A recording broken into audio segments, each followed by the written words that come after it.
කොහොමද අදත් පොත්ගුල්ලේ වීඩියෝ එකක් අරගෙන ආවා. මේ දවස්වල forget me not පොතේ රසමුස තැන් තමයි ඔයාලට ඉදිරිපත් කරන්නේ. අමතක කරන්න එපා. මගේ YouTube channel එක subscribe කරන්න. ඒ වගේම Facebook, Instagram, TikTok follow කරලා තියාගන්න. අද වීඩියෝ එකට යන්න කලින් මතක් කරන්න ඕනේ දැන් forget me not පොතේ පුංචි අවස්ථාවන් පුංචි ලස්සන තැන් තමයි මේ විදිහට මම අරගෙන එන්නේ. ඒ වගේම ඉස්සරහට තවත් අලුත් පොත් අරගෙන එන්න හිතාගෙන ඉන්නවා. අපේ ගිය වසරවල මතකයේ රැඳුණු පොත්. ඉතින් ඔයාලටත් අවස්ථාව තියෙනවා. ඔයගොල්ලන් කැමති පොත් කමෙන්ට් එකක් විදිහට ඉදිරිපත් කරන්න. මම අවස්ථාවක් අරගෙන ඒ ගැන රිවිව් එකක් අරගෙන එන්න සූදානම්. ඒ වගේම ඒ පොතේ රසමුස තැන් මේ විදිහට වීඩියෝස් වලින් ගේන්න මම අවස්ථාවක් ලබා ගන්නවා. ඉතින් කැමති පොත් කමෙන්ට් එකක් විදිහට ඉදිරිපත් කරන්න පුළුවන්. හරි. එහෙනම් අපි යමු අද අපේ වීඩියෝ එකට. දැන් forget me not පොතේ ලස්සන තැන් රස තැන් මේ විදිහට අරගෙන එනකොට යෙහෙලිය දෙන්නෙක් ගැන තරුණයෙක් ගැන මම විස්තර අරගෙන ආවා. අද තියෙන්නේ ලියුම් ගැන. දන්නවද ලියුම්? ඉස්සර නම් මේ ලියුම් කියන්නේ සාමාන්‍ය දෙයක්. හැබැයි දැන් නම් ඒක අපේ රාජකාරී කටයුතු වලට විතරක් සීමා වෙලා තියෙනවා. ගොඩාක් අයට ජංගම දුරකථනය තමයි තමන්ගේ හොඳම මිතුරා මිතුරිය බවට පත් වෙලා තියෙන්නේ. හැබැයි අතීතයේ ජංගම දුරකථන තිබුණ නැති කාලේ බොහෝ දෙනෙක් තමන්ගේ අදහස් සෝමාරු කරගත්තේ ලියුම් එක්ක. ඉතින් ඒ ලියුම් ගනුදෙනු සිදුවුණු අතීතයේ හරිම සුන්දරයි. ඒ විදිහට ලියුම් ගනුදෙනු කරපු අය ඉන්නවනම් ඒ සුන්දර මතකයන් අවදි කරගන්න පුළුවන්. ඒ වගේම තමයි ඒ මතකයන් තරුණ පරපුරට දායාද කරන්නත් ඔන්න ඔබට අවස්ථාව තියෙනවා. කමෙන්ට් එකක් විදිහට ඒ සුන්දර මතකයන් අවදි කරන්නත් ඔන්න මේ වීඩියෝ එකෙන් ඔයාලට අවස්ථාව ලබා දෙනවා. හරි. දැන් forget me not පොතේ තියෙනවා ලස්සන ලියුම් ගනුදෙනු ටික. හැබැයි ලියුම් ගනුදෙනු ඔයාලා කියවන්න. කියවුවොත් තමයි ඒ රසතන ඒ විදිහටම රස විඳින ඔයාලට පුළුවන් වෙන්නේ.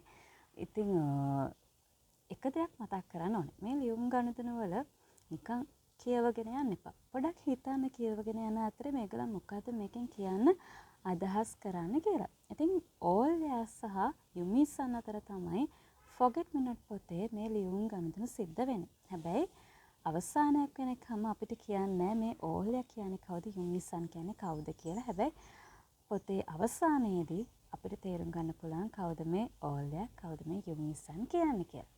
පළවෙනිට තියෙන ලියුමෙන් අපිට තේරුම් ගන්න පුළුවන් කලිනුත් මේ දෙන්න ලියුම් ගනුදෙනු කරපු අය කියලා. මොකද ආදරණීය ඕල්යා කියලා යුමිසන් ලියනවා ලියුමක් ඕල්යාට. එතකොට මේ යුමිසන් මේ ලියුමේ මේ පොතේ තියෙන පළවෙනි ලියුමේ මෙන්න මේ විදිහට සඳහන් කරනවා.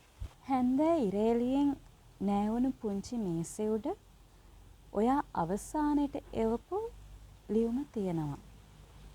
කියවලම දැන් ඒක තෙල් කඩදාසියක් වගේ තුනී වෙලා. එතනින් අදහස් වෙනවා මේට කලින් ඕල්යා යුමිසන් දෙන්න මේ විදිහට ලියුම් ගනුදෙනු කරලා තිනවා. අන්තිමට ඕල්යා ලියුම තමයි මේ විදිහට යුමිසන් කියන්නේ. එතනින් පස්සේ ලියුමක් ආවේ නැහැ. ගොඩ කාලෙකින් කියන අදහස නෙමෙයි මෙතනින් එන්නේ.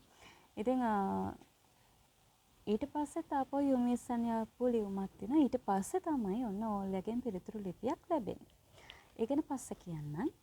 දැන් පොත්වලට ආදරය කරන අය පුංචි ඉඟියක් ලැබුණත් හරිම සතුටේ තවත් කෙනෙක් පොත් තියාගෙන ඉන්නවා. තවත් කෙනෙක් ළඟ පොත් තියෙනවා. තවත් කෙනෙක්ට පොත් දෙන්න බලාගෙන ඉන්නවා කියන අදහස එන එක.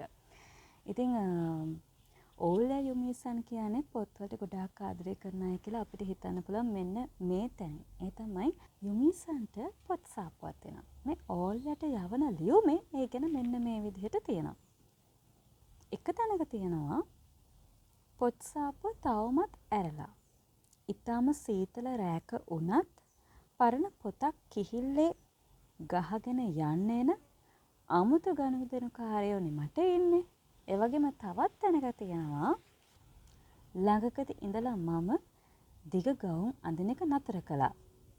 ඔයා දන්නවනේ පොත් 45000කටයි මටයි සෑහෙන ඉඩක් ඉල්ලන ගවුම් සායකටයි සාමෙන් වසන්න බැරි තරම් මගේ සාප්පුව සිඟිතේ බව. ඔන්න ඉතින් ඒකෙන් අදහස් කරනවා යුමිසන්ට පොත් සාප්පුවක් තියෙනවා. හැබැයි ඒක ගොඩක් පුංචි කියලා. හරි. අද වීඩියෝ එක මම මෙතනින් නතර කරනවා. මේ ලියුම් ගනුදෙනු ගැන තවත් ලස්සන දේවල් මතු කරන්න ඊළඟ වීඩියෝ එකෙන්. ඉතින් අමතක කරන්න එපා මේ වීඩියෝ එකට කමෙන්ට් කරන්න ඔයගලන් කැමති පොත්. ආයෙත් මේ වගේ ලියුම් ගණිතන ගැන තවත් ලස්සන සොඳුරු මතකයන් අවදි කරන රසතන් විඳින්න අවස්ථාවක් සලසා දෙනවා ඊළඟ වීඩියෝ එකෙන්. එකතු වෙලා ඉන්න එතකන් පොත් ගුලිය එක්ක.